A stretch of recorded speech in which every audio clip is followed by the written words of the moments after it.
Radhe Radhe everyone. आज की video में मैं आपको उत्पन्ना एकादशी की व्रत कथा सुनाऊंगी। मार्गशीर्ष मास के कृष्ण पक्ष में आने वाली एकादशी को उत्पन्ना एकादशी के नाम से जाना जाता है। इस दिन एकादशी का जन्म हुआ था और इसी दिन से एकादशी व्रत प्रारंभ करना सबसे ज्यादा शुभ माना जाता है। तो चलिए उत्पन्ना एकादशी की व्रत कथा सुनते हैं। उत्पन्ना एकादशी की व्रत कथा सुनने के लिए हम अपने हाथ में फूल या तो तिल ले लेंगे और फिर हम कहानी शुरू करते हैं। सतयुग में एक बार मुर नामक दैत्य ने देवताओं पर विजय प्राप्त की और इंद्र को अपदस्थ कर दिया। देवता भगवान शंकर की शरण में पहुंच गए। भगवान शंकर ने देवताओं को विष्णु जी के पास जाने के लिए कहा। विष्णु जी के पास जब देवता गए तो विष्णु जी को देवताओं की दशा पर दया आई और उन्होंने दानवों को परास्त कर दिया, परंतु मुर नामक जो दैत्य था वो भाग गया। विष्णु जी ने मुर नामक दैत्य को भागते हुए देख लिया और उनसे लड़ना छोड़ दिया। इसके बाद विष्णु भगवान बद्रिका आश्रम की गुफा में जाकर आराम करने लगे। मुर ने वहां पहुंचकर विष्णु भगवान को मारना चाहा। तत्पश्चात विष्णु भगवान के शरीर से एक कन्या का जन्म हुआ, जिसने मुर नामक जो दैत्य था उसका वध कर दिया। उस कन्या ने विष्णु भगवान को बताया कि मैं आपके अंश से उत्पन्न हुई शक्ति हूँ। विष्णु भगवान प्रसन्न हुए। विष्णु भगवान ने कन्या को आशीर्वाद दिया कि आज से तुम एकादशी के नाम से जानी जाओगी। तुम संसार में माया जाल में उलझे हुए मोह के कारण मुझसे विमुख प्राणियों को मुझ तक पहुंचाने के लिए सक्षम होगी। तुम्हारी आराधना करने वाले प्राणी आजीवन सुखी रहेंगे। यही कन्या आगे चलकर एकादशी कहलाई और इसी दिन से एकादशी का जन्म हुआ। एकादशी व्रत प्रारंभ हुआ। वर्ष की 14 एकादशियों में यही एकादशी ऐसी है जिसका महात्म्य अपूर्व है और जो सबसे बड़ी एकादशी मानी जाती है। एकादशी व्रत अगर आप प्रारंभ करना चाहते हैं तो उत्पन्ना एकादशी सबसे शुभ दिन होता है।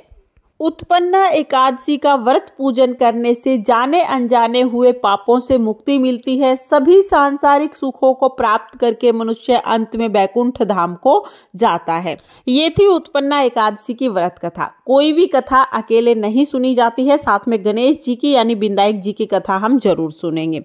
तो चलिए विनायक जी की कथा शुरू करते हैं। एक बार एक गांव में गणेश जी का मेला लगा था। सब लोग मेले में जा रहे थे तो एक छोटी सी लड़की ने मेले में जाने की जिद कर ली। अपने घर में आके माँ से बोली कि माँ मैं भी मेले में जाऊंगी। उसकी माँ बोली नहीं बेटा, वहां बहुत ज्यादा भीड़ होगी, तुम कहीं गिर पड़ जाओगी तो चोट लग जाएगी। लड़की नहीं मानी, बोली नहीं माँ मैं तो मेले में जरूर जाऊंगी। छोटी सी लड़की ने हठ कर लिया तो उसकी माँ ने 2 लड्डू और 1 घंटी पानी देकर कहा बेटा 1 लड्डू और पानी गणेश जी को, बचा हुआ लड्डू और पानी तुम्हें। ये 1 घंटी पानी और 2 लड्डू लेके वो लड़की मेले में आ गई।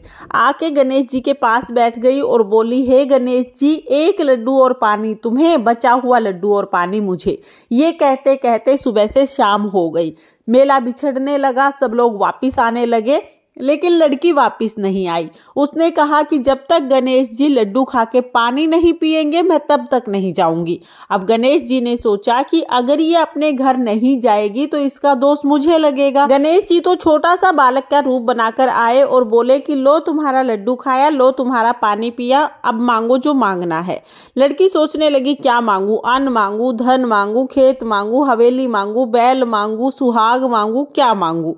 अब छोटा सा बालक बोला जो तुमने सोचा है वो सब कुछ हो जाएगा, अब तुम अपने घर जाओ। लड़की अपने घर आ गई। उसकी माँ बोली बेटा इतनी देर कहाँ लगा दी। वो बोली माँ आपने ही तो कहा था कि गणेश जी को लड्डू खिला के पानी पिला के आना, मैं तो गणेश जी को लड्डू खिला के और पानी पिला के आई हूँ। जैसे ही लड़की ने अपनी बात पूरी की उसका घर अन्न धन से भर गया। जो जो लड़की ने सोचा था वो सब कुछ हो गया। हे गणेश जी महाराज, जैसे आपने उस लड़की की इच्छा पूरी की, जैसे उसके घर को धन से भरा, वैसे ही इस कहानी को कहते सुनते हुकारा भरते सबकी इच्छाएं पूरी करना, सबके घर को अन्न धन से भर देना। ये थी गणेश जी की कथा। इस तरह से उत्पन्ना एकादशी की कथा पूर्ण हो जाएगी। कथा सुनने के बाद जो फूल या तिल हमने लिए हैं वो भगवान के चरणों में समर्पित कर देंगे। फ्रेंड्स, उत्पन्ना एकादशी की ये व्रत कथा आपको कैसी लगी कमेंट करके जरूर बताना। और अगर ये वीडियो आपको पसंद आई हो, वीडियो आपके लिए थोड़ी बहुत भी यूजफुल हो, तो प्लीज़ वीडियो को लाइक कर देना और चैनल को सब्सक्राइब कर लेना। फिर मिलते हैं किसी और वीडियो में, तब तक के लिए जय श्री कृष्णा, राधे राधे।